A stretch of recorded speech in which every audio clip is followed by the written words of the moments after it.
Good afternoon students. इस video के अंतर्गत हम लोग सिग्नल्स, चेतावनी या संकेत से संबंधित वाक्य किस प्रकार से होते हैं, कैसे बोले जाते हैं, उस पर चर्चा करें। यानी यह चेतावनी से संबंधित कुछ सेंटेंसेस दिए गए हैं, कुछ शब्द दिए गए हैं। बाईं ओर रखिए सारी, धीरे चलिए, नंबर 1 है धीरे धीरे चलिए। ड्राइव स्लोली, सड़क के किनारे अक्सर आप चलते हैं तो देखते हैं बोर्ड लगा रहता है। आगे मान लीजिए भीड़ है अथवा बैरियर लगा हुआ है या अन्य कोई कारण हो सकता है, तो वहां बोर्ड लगा रहता है धीरे चलिए, ड्राइव स्लोली। बाईं ओर रहिए या बाईं तरफ चलिए, यह अक्सर लगा रहता है बाईं तरफ चलिए। कीप टू द लेफ्ट, बाईं ओर रहिए या बाईं तरफ चलिए, कीप टू द लेफ्ट। आगे खतरनाक मोड़ है, आगे खतरनाक मोड़ है। डेंजरस टर्न अहेड, आगे अहेड, आगे खतरनाक मोड़ है। डेंजरस टर्न, टर्न मोड़ अहेड। यहाँ गाड़ी खड़ी ना कीजिए, यहाँ गाड़ी खड़ी न कीजिए। नो पार्किंग हियर, यहाँ गाड़ी खड़ी न कीजिए, नो पार्किंग हियर। यहाँ से उस पार जाइए, यहाँ से उस पार जाइए। क्रॉस फ्रॉम हियर, यहाँ से उस पार जाइए, क्रॉस फ्रॉम हियर। कुत्ते अंदर नहीं आ सकते, कुत्ते अंदर नहीं आ सकते। डॉग्स नॉट परमिटेड, कुत्ते अंदर नहीं आ सकते। Dogs not permitted. अंदर आने का रास्ता नहीं, नो एंट्रेंस, अंदर आने का रास्ता नहीं, नो एंट्रेंस। बाहर जाने का रास्ता देखे होंगे कि यहाँ कोई आयोजन इत्यादि होता है तो कहाँ से प्रवेश है, कहाँ से निकासी है, वह सब बोर्ड लगे रहते हैं, तख्ती लगी रहती है। तो बाहर जाने का रास्ता एग्जिट, बाहर जाने का रास्ता एग्जिट। अंदर जाने का रास्ता एंट्रेंस। एक तरफ मान लीजिए एंट्रेंस होता है, दूसरी तरफ से निकलना, यानी एक तरफ अंदर जाना, दूसरी तरफ से बाहर निकलना। तो अंदर जाने का रास्ता एंट्रेंस। घास पर न चलिए, घास पर न चलिए। कीप ऑफ द ग्रास, जो सजावट के लिए घास लगाई गई होती है उसे कुचला न जाए, तीसरे वहां बोर्ड लगा रहता है घास पर न चलिए, कीप ऑफ द ग्रास। बिना आज्ञा अंदर नहीं आ सकते, बिना आज्ञा अंदर नहीं आ सकते। नो एंट्री विदाउट परमिशन, बिना आज्ञा अंदर नहीं आ सकते। No entry without permission. धूम्रपान न कीजिए, नो स्मोकिंग, धूम्रपान न कीजिए, नो स्मोकिंग।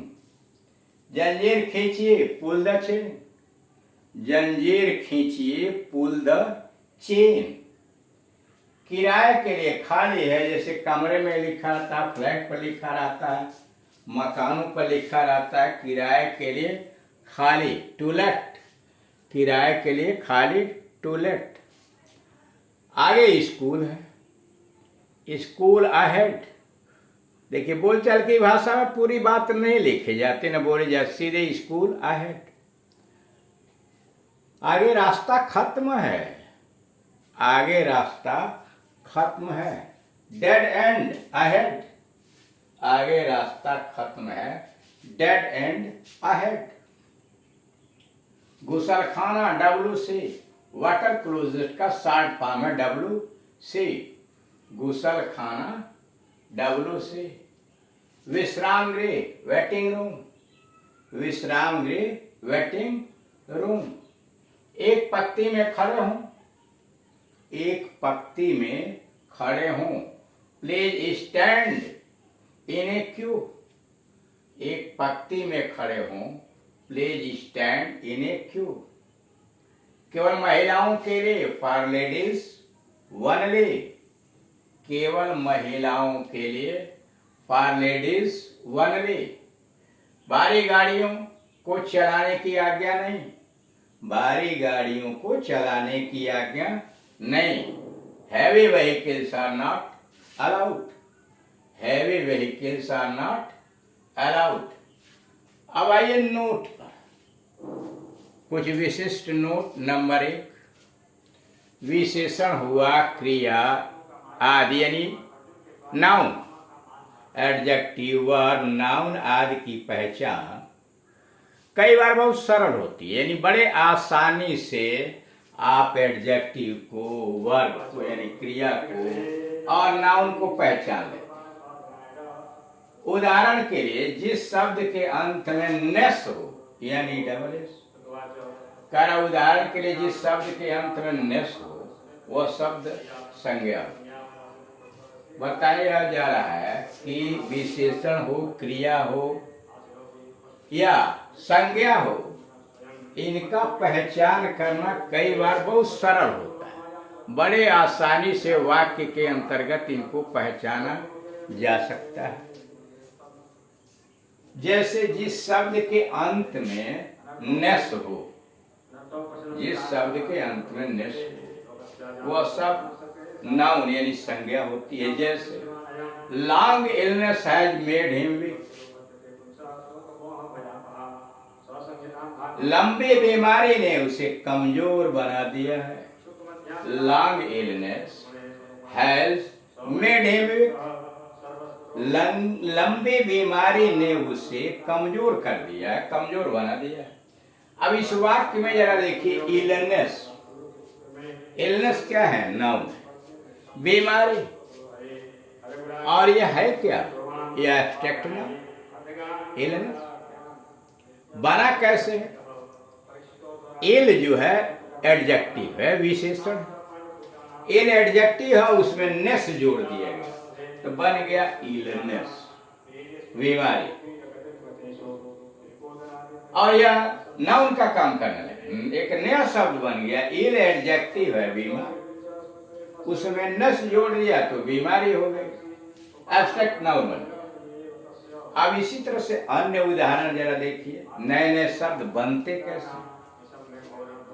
गुड में, गुड का मतलब अच्छा, और उसमें नेस जोड़ दिया। अच्छाई, गुडनेस, अच्छाई या भलाई, नया शब्द बन गया। गुड में आपने नेस जोड़ा, एक नया शब्द आया गुडनेस। उसी प्रकार से सैड में नेस जोड़ा तो सैडनेस, दुख, सैडनेस, दुख। थिक में नेस जोड़ा तो हो गया थिकनेस, थिकनेस, मोटापन, थिकनेस, मोटापन। हार्ड में नेस जोड़ा, हार्ड का मतलब कठोर, नेस जोड़ा तो हो गया कठोरता या कठोरपन। हार्डनेस, कठोरता या कठोरपन। ग्रेट एडजेक्टिव है, महान, ठीक। ग्रेट एडजेक्टिव है, महान, और उसमें नेस जोड़ दिया तो हो गया ग्रेटनेस। इस तरह से आप यह देख रहे हैं कि एडजेक्टिव में नेस लगा करके नाउन बना दिया जा रहा है। अब जरा दूसरे नोट नंबर 2 पर आइए, असिस्टेंस। असिस्टेंस सहायता, एक एब्स्ट्रैक्ट नाउन है। असिस्टेंट, सहायता, एब्स्ट्रैक्ट नाउन है, भाववाचक संज्ञा है, जो असिस्ट क्रिया में एएनसी ई जोड़कर बनाया गया। यानी असिस्टेंस जिसका मतलब होता है सहायता, यह एक एब्स्ट्रैक्ट नाउन है। यह असिस्ट क्रिया, असिस्ट क्रिया में एएनसी जोड़ करके इसे एब्स्ट्रैक्ट नाउन बना दिया गया। असिस्ट सहायता करना, उसमें एएनसी जोड़ दिया गया, असिस्टेंस बन गया सहायक, नाउन बन गया। अब उसी प्रकार से आप विभिन्न क्रियाओं में अन्य ANC जोड़ करके नए शब्द बना लेते हैं, जैसे अलाउ के अलाउंस, भत्ता, अलाउंस भत्ता। एली से अलायंस गठजोड़, क्लियर में एंस जोड़ दिया तो क्लियरेंस सफाई, परसों में ANC जोड़ दिया तो परसुएंस हो गया। यानी विभिन्न प्रकार के शब्द इससे बनाए जा सकते हैं। अब जरा यहाँ ये जहाँ लिखा हुआ WC गुसल खाना, WC वाटर क्लोजेट का शॉर्ट फॉर्म। सार्वजनिक रूप से WC ही काम चलाया जाता है, सार्वजनिक जगहों पर WC लिखा रहता है, WC व्यक्ति काम चलाता है। लेकिन आजकल जो मॉडर्न इंग्लिश के अंतर्गत जेंटलमैन्स या जेंटलमैन से भी काम चलाया जाए, वुमेन्स से काम चलाया जाए, लेडीज से काम चला, मतलब अलग अलग नाम दे दिया गया। WC के जगह पर लोग जेंटलमैन्स, जेंटलमैन्स, लेडीज, वुमेन्स लिखा होता है, कहा भी जाता। और बोलचाल की भाषा में तो टॉयलेट से ही काम चला, टॉयलेट। लेकिन सार्वजनिक रूप से तो WC प्रयोग में आता है। कहने का मतलब यह है कि जैसे जैसे मॉडर्न जमाना आ रहा है, वैसे वैसे बोलचाल की भाषा में नए नए शब्दों का प्रयोग किया जाए और उनसे काम चलाया जा रहा है। तो इस तरह से आपने देखा कि ये संकेत या चेतावनी से संबंधित वाक्य किस प्रकार के होते हैं, और विभिन्न अवसरों पर हमें विभिन्न विषयों से संबंधित वाक्यों की आवश्यकता भी पड़ती है। हमारा कर्तव्य है कि इन्हें मनन करें, दिमाग में बैठाएं और प्रैक्टिकल के समय, इस समय चूंकि हम व्यवहारिक स्पीकिंग इंग्लिश के अंतर्गत है, इन वाक्यों को जगह जगह मिश्रित करके बोले तो हम ज्यादा कुशल होते चले जाएंगे। Thank you.